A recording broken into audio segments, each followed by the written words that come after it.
How to fix Outlook mentions not working. So here I am in the Outlook application.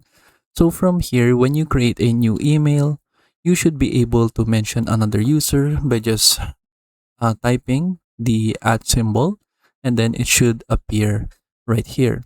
So if this is not happening in your Outlook application, so maybe this is because the feature is turned off. So to turn that on, you just need to go to File, click Options, and then from here, go to Mail, and then scroll down until you see Send Messages section. And then from here, make sure that the Suggest Names to Mention when I use the @ symbol in a message is turned on. So this will also require restarting the Outlook application.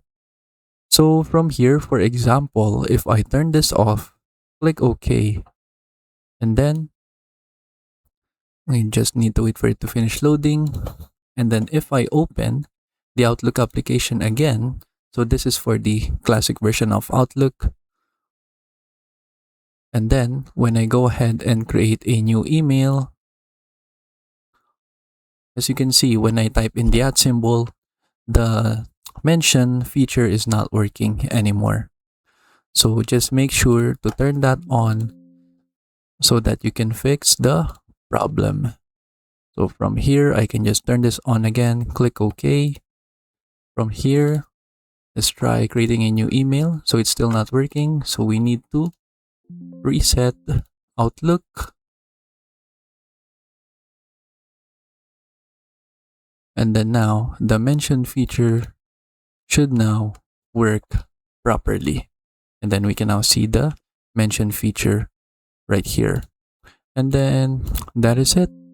So if you are using the new version of Outlook, this problem should not be appearing anymore, because right here in the new version of Outlook, there isn't really a way to turn that off. So from here, when you create a new mail and then type in the @ symbol, the mention feature should now appear immediately.